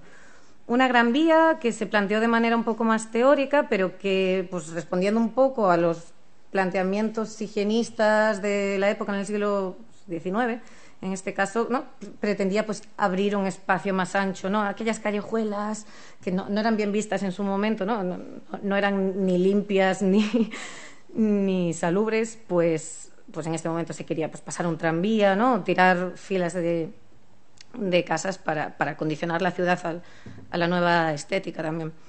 Y luego este otro proyecto también muy interesante que es la Rúa de Galicia, Antonio Palacios, que era una calle monumental de acceso al Plaza del Obradoiro desde abajo, ¿no? desde la Alameda, pues que sería una especie de también sede cívica de varias instituciones, del Banco de España, de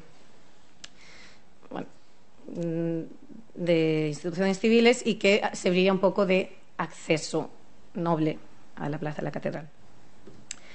Luego nos venimos ya un poco más al siglo XX y tendríamos a lo mejor un posible teatro-cine donde ahora hay un edificio de viviendas, un centro emisor de televisión que propuso Moneo para un concurso, para el de la Academia de España en Roma, y con el que ganó el premio y con el que se fue becado a Roma, que bueno, era más un ejercicio teórico, pero imaginaos, ¿no? Si en vez del Paseo Rajoy estuviese eran como varias torres hexagonales. También un Palacio de Justicia en la esquina en la que están las únicas viviendas privadas del Obradoiro, pues ahí pudo haber un Palacio de Justicia de Ponsorolla, que era el arquitecto restaurador en su momento de Santiago, o este otro que es bastante interesante, sobre todo este año que se cumplen 50 años, que fue una propuesta de rehabilitación del edificio Castromil, que era el edificio modernista, bueno, ecléctico, que había en la Plaza de Galicia de Santiago, que se derribó para hacer un aparcamiento. Entonces, bueno, en su momento el COAG intentó paralizar esa actuación y, bueno, elaboraron un proyecto de rehabilitación que incluía pues una ampliación, que era pues, una gran cúpula en la parte de atrás, para adaptarlo a usos culturales, a uso público. Este proyecto le gustó muchísimo a la gente de Santiago, sobre todo a la gente mayor. Se sentaban allí a mirar, ay, yo me acuerdo, ay, qué pena aquel edificio. Y bueno, y acabábamos con algunos proyectos que se plantearon también en la ciudad en los años 90, ¿no? Que fue un momento también en el que pues, tuvo mucho desarrollo a nivel arquitectónico Santiago. Entonces, pudo haber una biblioteca de Alejandro de la Sota en el Campus Sur, un proyecto, bueno, un antiproyecto, pero se planteó. Una torre de telecomunicaciones de Norman Foster era como un gran elemento así horizontal sobre el Pedroso. Pudo haber un segundo museo de Álvaro Siza en Bonaval, donde ahora está la Carballeira. Se lo pidieron y Siza realmente no tenía muchas ganas de hacerlo, porque decía que la Carballeira ya es muy bonita como es. Y bueno, luego también exploramos este mundo que es el de los otros proyectos, ¿no? Porque en el caso de la Ciudad de la Cultura se convocó un concurso y ganó una de las propuestas, ¿no? Pero hubo 10 propuestas más, ¿no? Es decir, Santiago pudo tener esa otra silueta, esas otras 10 siluetas posibles. Y yo, ya que estamos en este acto aquí, hago un ejercicio de autocrítica, porque uno de estos proyectos es el único en el que figura una mujer. De toda la exposición, claro, porque los otros también son bastante antiguos y no firmaban las mujeres lo que hiciesen. Pero bueno, es el de Guigón y Guller, de Annette Guigón y Guller. Pues, una de no sé cuántos. Así que, bueno, a lo mejor hay que también hacer una reflexión sobre eso. Y bueno, en este caso a mí me obsesionaba un poco el hacer este ejercicio de pensar en cómo contar la arquitectura, porque muchas veces las exposiciones de arquitectura pues solo interesan a arquitectos, y entonces había que intentar trabajar eso, y me empeñé un poco en que hiciésemos axonometrías, ¿no? Que hiciésemos 3Ds, que eso ayuda mucho a ver. Y me decían, ¿axono qué? Yo axonometrías. Entonces, bueno, le encargué bueno, pues a algunos de aquellos compañeros de la segunda diapositiva, ¿no? que a lo mejor pues eran mejores que yo en estas cosas, o que habían trabajado conmigo, que me echasen una mano, y seleccionamos algunos proyectos destacados para hacer estas representaciones en 3D. En el caso del edificio Castromil ya había uno hecho, entonces pues aprovechamos el de los autores originales, pero bueno, imaginaos cómo sería, ¿no?, la catedral si tuviese esta cabecera gótica, o cómo sería el casco histórico si hubiese esta calle de 18 metros, o, bueno, pues este segundo museo de Álvaro Siza. Entonces, bueno, lo cierto es que fue un año bastante intenso, pero bastante divertido. A veces consiste todo en echarle un poco de cara, programar mails y por las noches y a ver quién contesta. Y tuvimos muy buena respuesta porque pues el tema interesaba, ¿no? Entonces, pues fuimos al estudio de Rafael Moneo a grabarle un vídeo, fuimos al estudio de Álvaro Siza a grabarle un vídeo, ¿no? También colaboró Luz Paz, que es profesora de aquí, Xosé Manuel Casabella, Teresa Couceiro, que es la presidenta de la Fundación de la Sota, también. Bueno, en cada proyecto tuvimos un colaborador y la verdad fue pues muy interesante, ¿no? Estas son imágenes de la exposición. Claro, el espacio ya es maravilloso, entonces pues cualquier cosa que pongas ahí pues va a estar bien. Bueno, yo haciendo visitas guiadas, así una foto del equipo.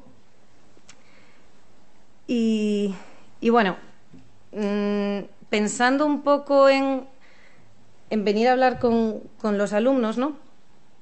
Querría deciros, los alumnos y las alumnas en especial, sobre todo que, bueno, está bien dudar es humano, todos dudamos.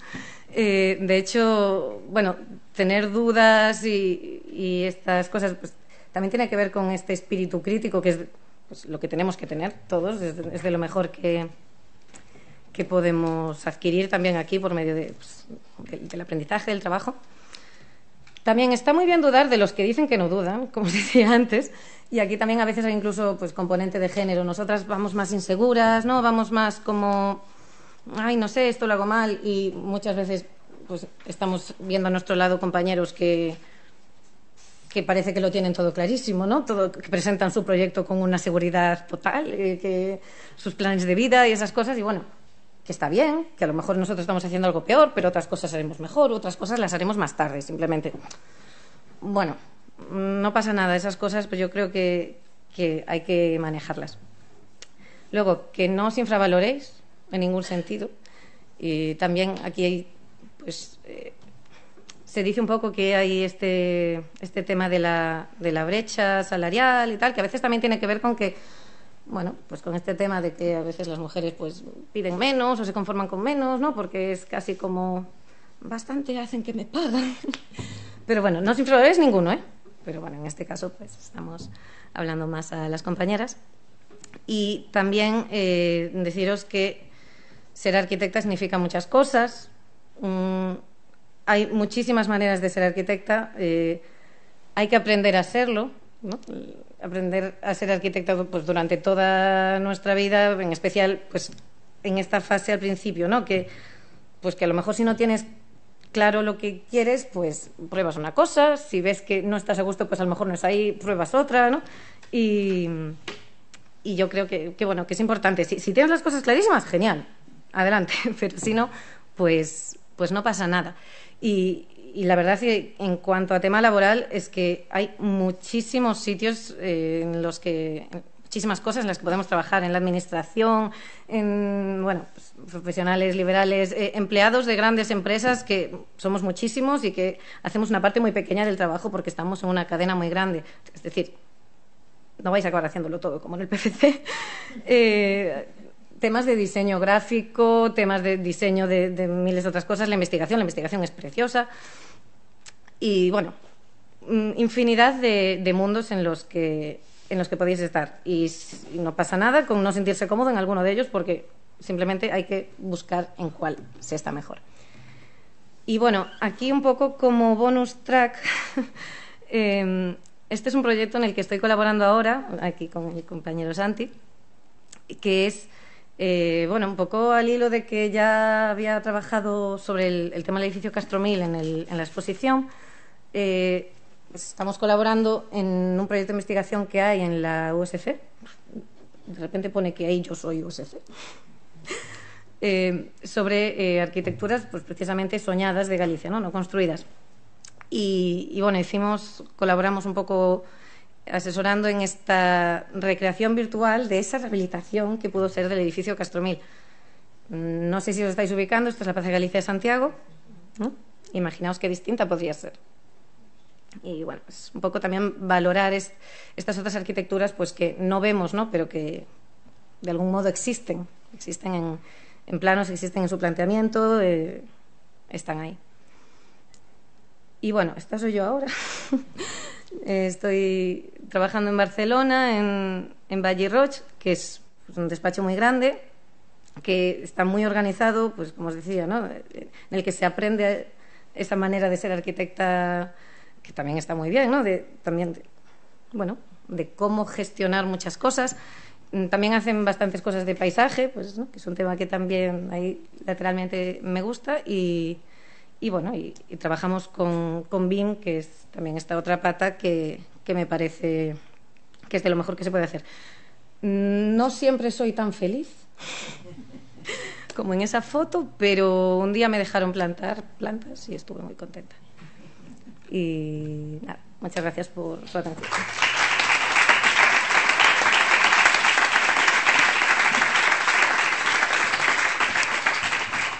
Gracias a las organizadoras. Vale, bueno, pues vamos a ver mi charla. La he titulado Medianeras. ¿Por qué? Porque es una de mis películas favoritas, Argentina, de Gustavo Tareto, diría que es del año 2011. Y esta película trata de cómo dos personas que viven en edificios que están pegados no se conocen porque les divide una medianera. Entonces hay un día que cada uno de ellos decide abrir un hueco pequeñito y de pronto ven que ahí fuera pues hay más cosas y se ven el uno al otro. Es una comedia romántica, pero os la recomiendo porque hay un ensayo visual de la ciudad de Buenos Aires que es una pasada. O sea, me enamora esta película. Entonces, bueno, yo lo he querido llevar por aquí porque también, coincidiendo con el 8M, yo considero que mi camino, como dijiste tú, es que has tocado muchas cosas, tal. Es que yo he intentado siempre como abrir ventanitas y las que no me gustaban las he cerrado, pero las he intentado abrir. Entonces, bueno, esta soy yo en mi infancia. Entonces, sabéis, muchas de vosotras, pues mi madre es arquitecta también, a mí desde pequeña me llevó a las obras y a mí me encantaba ir. Entonces, es verdad que crecí con esto también porque, bueno, mi familia se dedica mucha gente también a esto. ¿Qué pasa? Que a mí no me llamaba nada la atención dedicarme a la arquitectura. O sea, yo quería trabajar en Pixar haciendo Toy Story 2 o hacer videoclips. ¿Qué pasa? Que mi padre, que es muy hábil, pues me cogió un día y me dijo: tú sacas buenas notas, prueba un año arquitectura y si te gusta te quedas y si no te vas. Y entonces, ¿qué pasó? Papón, Sam. Y allá que me voy. Y entonces, bueno, aquí es donde empieza el juego de la caja, ¿vale? Porque yo cuando llegué a la escuela de pronto me vi que estaba como aprisionada. O sea, yo venía de mi casa, que consideraba que era el mundo normal, en el que las mujeres son arquitectas y demás, y de pronto me doy cuenta de que no, que estoy en un lugar, bueno, aparte de que la ciudad tampoco me fascinaba, pero... A ver, había buenos profesores, sí, pero también es verdad que había un poco de cultura de clasismo, había mucho machismo y la verdad que había momentos que se pasaba mal, o sea, esto es la realidad. Entonces, bueno, sí, tuve grandes referentes y demás, pero yo me sentía un poco en una caja. Entonces yo me escapaba mucho a la biblioteca a ver pues otras publicaciones, qué hacían otros alumnos, etc. Y en la biblioteca pues yo encontraba que había otro mundo paralelo. Entonces ahí empecé a descubrir cosas como el trabajo de María Aranguren, que es este de en medio, que fue su PFC, una pasada, del barrio de Lisboa de Alfama. Luego a la izquierda el tema de colores, esto es Liz Villalba, que es una tía que ya en la escuela era sensacional, ahora tiene su estudio y hace unos proyectos que son una pasada. Luego también de la derecha Sálvora Feliz, tiene un nombre precioso además esta chica. Este es su PFC, que yo lo tuve de referencia todo mi tiempo en la escuela y a día de hoy está haciendo sus propios proyectos también. Entonces yo veía que, bueno, ok, hay mundo, o sea, se pueden hacer cosas. Pero dije, abrí otra puertita y dije, ¿qué pasa si me voy fuera? Entonces llegué fuera y me fui a Chicago un año. Y entonces allí, oh sorpresa, tuve por primera vez una profesora de proyectos, que era Susan Conger, que nos puso a pensar en los colegios del sur de Chicago, que son mayoritariamente de gente negra, que es la población del sur de Chicago. Entonces fue como también abrir un abanico de temáticas de proyectos distintos, que no era la casa del pintor, la casa del escultor, la casa del músico, ¿no? O sea, que parece que siempre estamos así. Es verdad. Del violonchelo. Vale. Y entonces, bueno, y luego también tuve, pues, pude dar clase con Shou Fujimoto, que a mí la arquitectura japonesa pues siempre me encantaba y también me lo pasé muy bien y ahí aprendí muchas cosas también. No contenta con eso, digo, yo ya no vuelvo a Madrid. Llamo a mi casa y digo, me voy a dar un año más por ahí fuera. Y entonces me voy a Porto y allí pongo como luz celestial, así venida del cielo, porque ese año fue como mi clic mental que dije, vale, esto ahora sí. O sea, la escuela tenéis que ir, habéis ido seguramente, pero bueno, el edificio es que de verdad que estar un año allí, o sea, acabas descubriendo huecos que nunca habías visto antes y recorridos, bueno, es una pasada. Allí, ¿qué pasó? Que también conocí a esta señora que es Teresa Fonseca, que ahí le están dando su regalo de jubilación. Esta tía pues trabajó mucho tiempo con Siza, estuvo en el SAL, en el tema de vivienda de esos años de Portugal, una profesora increíble. O sea, empezó, me acuerdo, su primera clase era teoría de la arquitectura y me acuerdo que nos preguntaba qué cosas os gustan. Y hasta entonces a mí nadie me había preguntado qué me gustaba a mí. O sea, yo hacía lo que a otros les gustaba hacer. Pero ya como que asentó un poco que cada uno de los alumnos dijese, como que explorásemos un poco nuestro mundo interior y potenciar eso. Luego también pues pude dar clases con Nuno Portas, que pues también fue como un cambio de paradigma, porque claro, yo no estudié en esta escuela, yo estudié en Madrid, entonces ahí me daban un urbanismo de conquista de Nueva España, de hacer cuadrículas, ¿sabes? Y era como, ¿qué voy a hacer cuando llegue a Galicia? Porque aquello no es así, ¿sabes? El urbano, y dije, bueno, menos mal que estuve con este hombre, con la gente de su departamento, y ese año fue sensacional. Todo parece muy bonito, pero no. De pronto llega un momento que es el pozo. Y entonces se me abre ahí un hueco en el suelo terrorífico y es un año pues que yo empiezo a considerar que soy una carga económica para mis padres porque, bueno, todos sabemos cómo es la burbuja, cuando pinchó y demás, y mi madre pues se tuvo que ir a trabajar fuera, mi padre estaba también pasándolo mal y yo me empecé a agobiar muchísimo. Yo dije, yo entrego el PCC en 8 meses, lo que haga falta, me puse a tope, me puse a trabajar para una empresa como arquitecta de diseño de tiendas, que la verdad que es verdad que aprendí cosas. O sea, no, tampoco reniego de este tipo de cosas porque a día de hoy también hago este tipo de trabajos para gente y se aprenden cosas. Y es que es el 8M, yo lo tengo que decir, me pongo a salir con un arquitecto. Y lo que yo pensaba que iba a ser sensacional, como vamos a ser los Ames, nos vamos a comer el mundo, se convierte en una pesadilla. Y entonces fue un año y pico que a mí me decía, no vayas a la obra porque a mí esto se me da mejor. No hables con el cliente porque a mí se me da mejor. Y de pronto yo un día, al cabo de un año y pico, dije, coño, ¿qué se me da bien hacer a mí? ¿Sabes? Y entonces cogí y le dije, mira, lo siento mucho, pero hasta aquí. Y su frase, a día de hoy, es gasolina para mis oídos. Me dijo, sin mí no vas a saber hacer nada. Y bueno, 10 años después, estoy aquí. Entonces, en fin...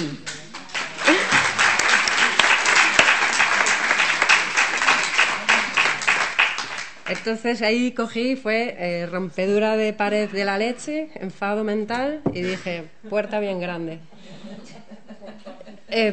Portón. Y dije, bueno, pues me voy a hacer mi marca, mi estudio, se va a llamar Gramática Arquitectónica, porque me gusta, bueno, escribir y el significado de las palabras y no sé qué. Bien. Y entonces no tenía muchas cosas que hacer, esa es la realidad. Pero me pilla por banda Pepe Soya, que es un cocinero, que es mi vecino. Y el tipo fue muy generoso, porque él me vio que yo estaba ahí como que quería hacer cosas, pero no sabía qué. Y me dice, bueno, puedes diseñar objetos para mi restaurante. Y entonces yo empecé realmente haciendo esto, por ejemplo, fue un azucarero. Me dijo, imagínate algo que pueda contener azúcar. Y yo le dije, vale. Entonces yo empecé a ver como terrones y cosas y le hice esto y allí sigue en el restaurante. Luego otro día se nos fue más la olla y dijo, quiero un centro de mesa. Y yo le dije, te voy a hacer un centro de mesa que va a ser un plato. Y entonces, como que tú llegas a la mesa y estaba allí de pronto, ¡fua! ¿No? Y aparecían cosas y no sé qué. Y me lo pasé muy bien haciendo estas cosas con él. Entonces, bueno, luego de ahí, como que ya salto más al interiorismo. Me llama una amiga que es dentista, me dice, oye, ¿querías hacer mi clínica, tal? Y pues claro, ya tenía un poquito de experiencia también por hacer las tiendas. Por eso digo que no, a veces hay cosas que dices, ¡buah, qué trabajo tan tal! Pero luego te viene bien para el futuro.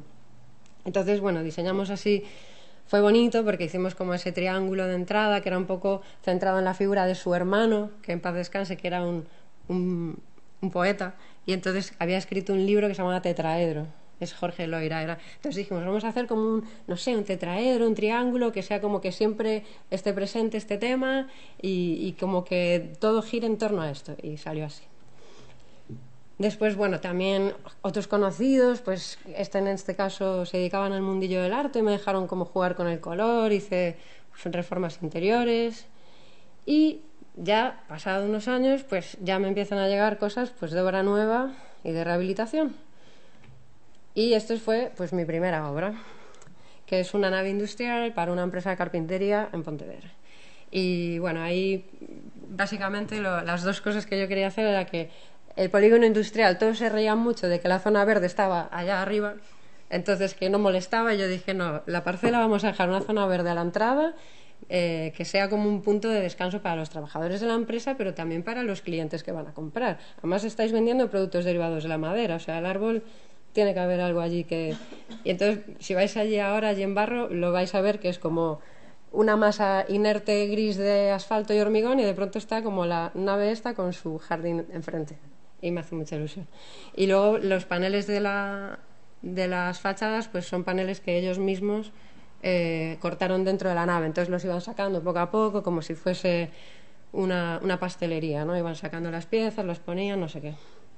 Luego también pude hacer viviendas, en este caso, bueno, también a lo mejor tiene que ver con lo de las medianeras, en este caso querían planta baja, entonces como que dijimos, bueno, pues abramos huecos al cielo.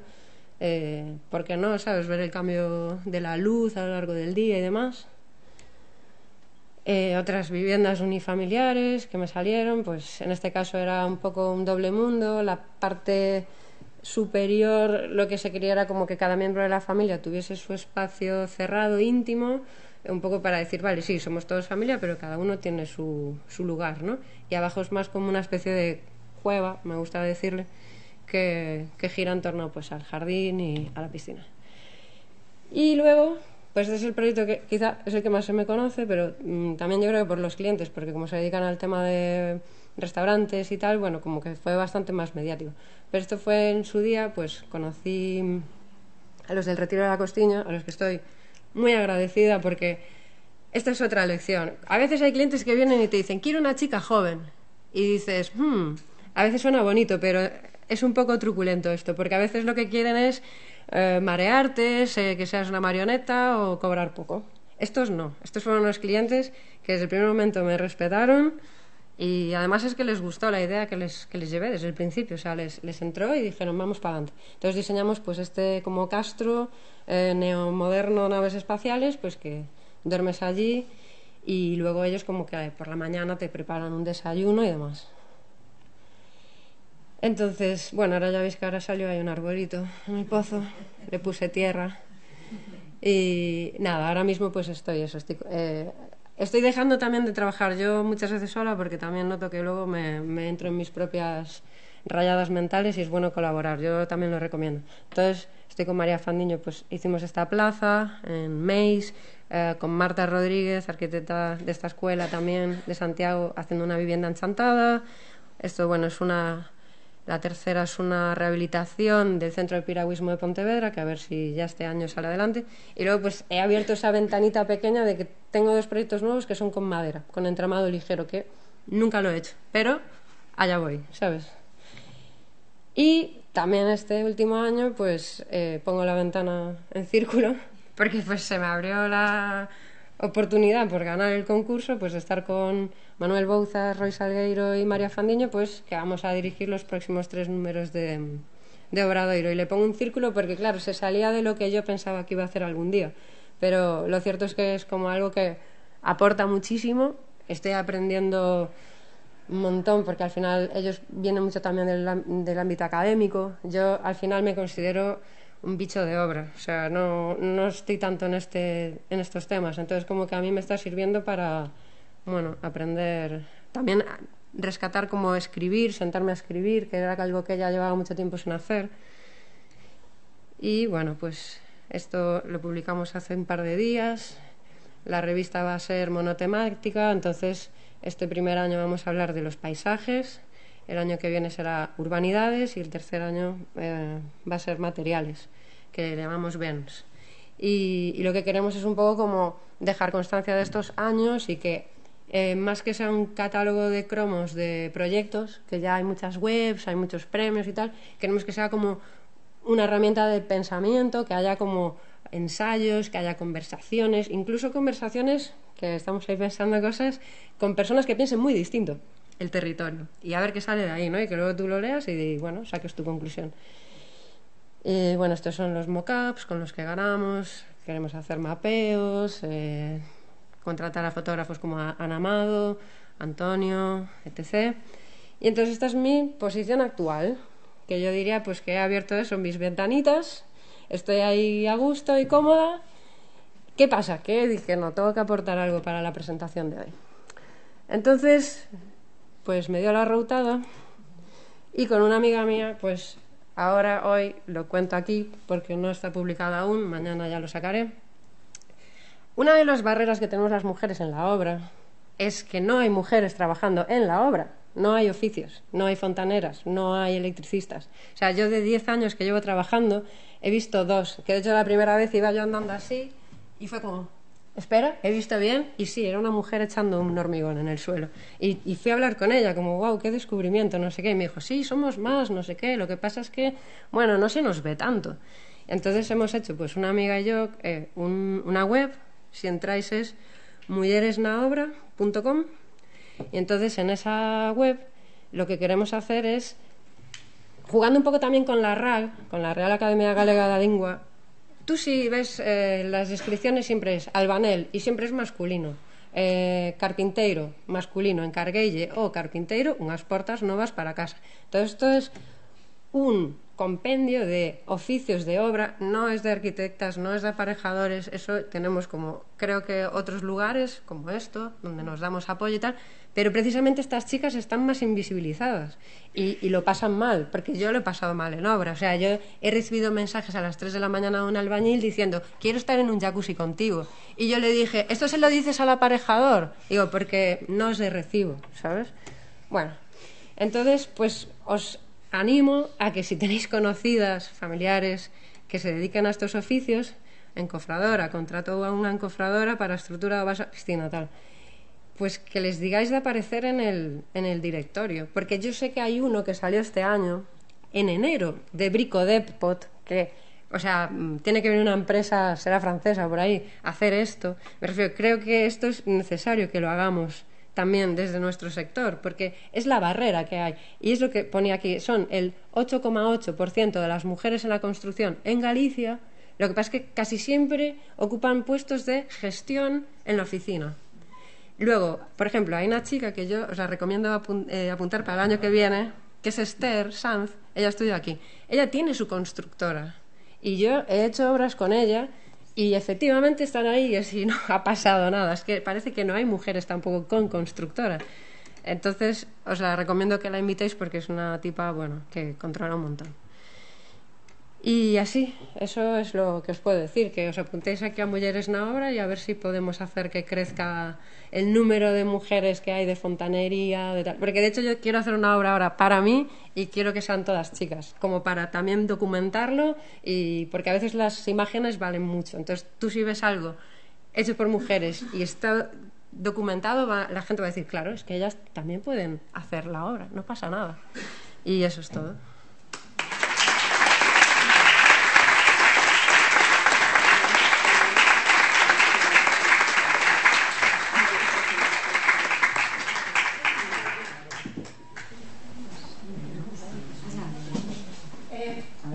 Los que estáis aquí presentes, antes de que levantemos el acto, ¿queréis hacer alguna pregunta a las estupendas leyes?